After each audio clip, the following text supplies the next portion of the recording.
Le contenu de la liberté de religion ou de conviction. Le droit d'avoir une religion ou une conviction ou d'en changer. La première dimension essentielle de la liberté de religion ou de conviction est le droit d'avoir librement une religion ou une conviction, de la garder, d'en changer ou de la quitter. Il s'agit de vos convictions personnelles. C'est la dimension intérieure de la liberté de religion ou de conviction. Le droit d'avoir une religion ou une conviction ou d'en changer est un droit absolu, ce qui signifie, selon le droit international, qu'il ne peut jamais être restreint. Que vous soyez chrétien, musulman, bahaï, yézidi ou athée, que vous viviez à Singapour, en Suède ou au Soudan, qu'il y ait la paix ou la guerre, quoi que disent les dirigeants religieux ou politiques, vous ou toute personne avez le droit de garder et de chérir vos convictions ou d'en changer ou encore de ne pas croire. Dans les faits, beaucoup de gens sont privés de ce droit absolu et punis ou attaqués en raison de leur religion ou de leurs convictions par les gouvernements, par des membres de leur famille ou par des groupes de leur communauté.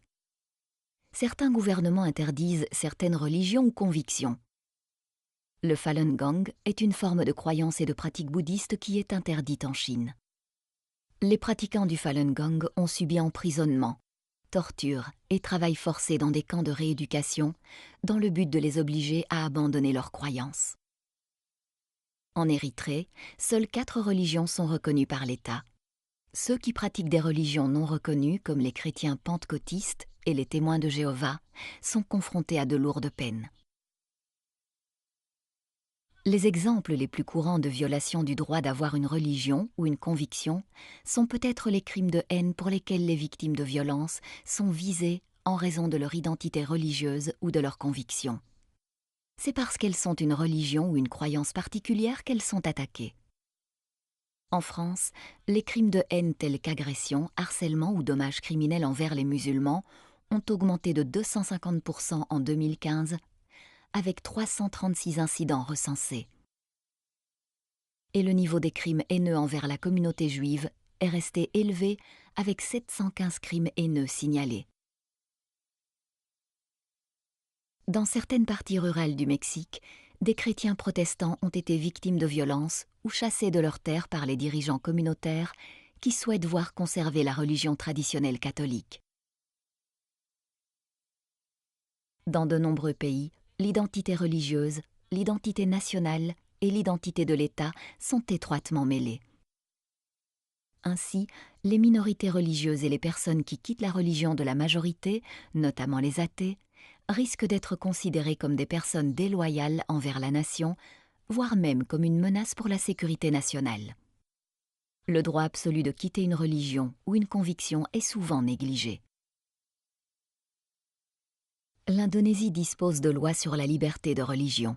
Pourtant, ces lois ne protègent que les fidèles de certaines religions. L'islam, le christianisme catholique et protestant, le bouddhisme, le confucianisme et l'hindouisme. L'athéisme n'est pas protégé.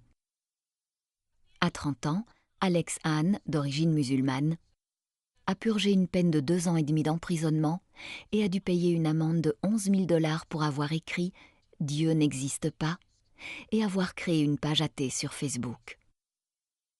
Alex Han a été accusé d'avoir diffusé des informations visant à la haine ou à l'hostilité religieuse, d'avoir répandu un message blasphématoire sur Internet et d'avoir appelé à choisir l'athéisme. Malgré les excuses publiques qu'il avait postées sur sa page Facebook, il a été battu par des foules en colère et rejeté par sa communauté. En Iran, les musulmans convertis au christianisme peuvent subir de cruels châtiments, surtout s'ils fréquentent des églises de maison non agréées. En juillet 2017, 4 convertis ont été condamnés à 10 ans de prison, inculpés pour atteinte à la sécurité nationale. 3 d'entre eux ont également été condamnés à 80 coups de fouet pour avoir bu du vin de communion, étant donné que le gouvernement considère toujours qu'ils sont musulmans et qu'il est interdit aux musulmans en Iran de consommer de l'alcool. Les dirigeants religieux ou politiques utilisent souvent leur propre interprétation des textes sacrés ou des traditions de droit religieux pour justifier l'interdiction de quitter la religion majoritaire ou d'appartenir à certains groupes et les sanctions correspondantes. Les sanctions peuvent aller de la peine de mort à l'emprisonnement, de la perte d'emploi ou l'annulation du mariage et à la perte de la garde des enfants. Un certain nombre de pays à majorité musulmane, dont l'Arabie saoudite et le Pakistan, restreignent ainsi le droit de quitter l'islam. Pourtant, c'est loin d'être inéluctable. Par exemple, en Sierra Leone, les musulmans représentent environ 70% de la population et les chrétiens 20%. Tout en étant vécue de manière très publique, la religion n'est pas politisée et les conversions sont monnaie courante dans les deux sens. Ce genre de problème ne se limite pas aux pays à majorité musulmane. Dans certaines parties de la République centrafricaine, ce qu'on appelle les milices anti-Balaka ont utilisé des menaces de mort pour forcer des membres de la minorité musulmane à devenir chrétiens. Plusieurs États en Inde disposent d'une législation restrictive concernant le droit de changer de religion, qui requiert par exemple qu'une personne qui se convertit demande l'autorisation des agences gouvernementales. Cependant, les gouvernements ne sont pas les seuls à violer ce droit. L'Inde a également été le théâtre de graves explosions de violence. Des groupes nationalistes hindous ont attaqué les communautés chrétiennes et musulmanes, avec parfois des conversions obtenues sous la menace de la violence. Dans certains cas, les personnes déplacées de force ont été obligées de se convertir avant d'être autorisées à rentrer chez elles. Les croyants ne sont pas les seuls à être confrontés à ces problèmes. Les gens qui critiquent les idées religieuses ou le lien entre la religion et l'État peuvent risquer de sérieux dangers. Ces dernières années, au Bangladesh, plusieurs blogueurs ont été assassinés par des groupes extrémistes pour avoir critiqué des idées, des pratiques religieuses ou l'État. Malheureusement, les tentatives du gouvernement bangladais pour arrêter ces violents groupes extrémistes n'ont pas encore abouti. Certains gouvernements s'abstiennent de condamner les attaques contre ceux qui critiquent des idées religieuses. Ce silence envoie le signal que cette violence est justifiée et acceptable. Au niveau international, la liberté de changer de religion ou de conviction reste très controversée. En fait, chaque fois que les États membres des Nations Unies adoptent une nouvelle convention ou déclaration, le droit de changer de religion y est exprimé d'une manière plus faible. Cependant, même si dans la forme ce droit semble affaibli, le Commissariat des Nations Unies aux droits de l'homme, dont le rôle est de conseiller les pays dans l'interprétation du pacte relatif aux droits civils et politiques, a affirmé que la liberté d'avoir ou d'adopter une religion ou une conviction implique nécessairement la liberté de choisir une religion ou une conviction, y compris le droit de substituer à sa religion ou sa conviction actuelle une autre religion ou conviction, ou d'adopter une position athée, ainsi que le droit de conserver sa religion ou sa conviction.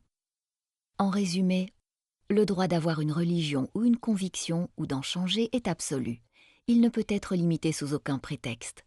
Pourtant, dans les faits, certains gouvernements limitent ce droit et dans de nombreux cas, des familles ou des groupes présents dans la société sanctionnent de différentes manières des personnes à cause de leur religion ou de leur conviction ou parce qu'elles en ont changé. Pour plus d'informations sur le droit d'avoir une religion ou une conviction ou d'en changer, consultez notamment les textes de référence sur les droits de l'homme dans les ressources de formation sur le site Internet.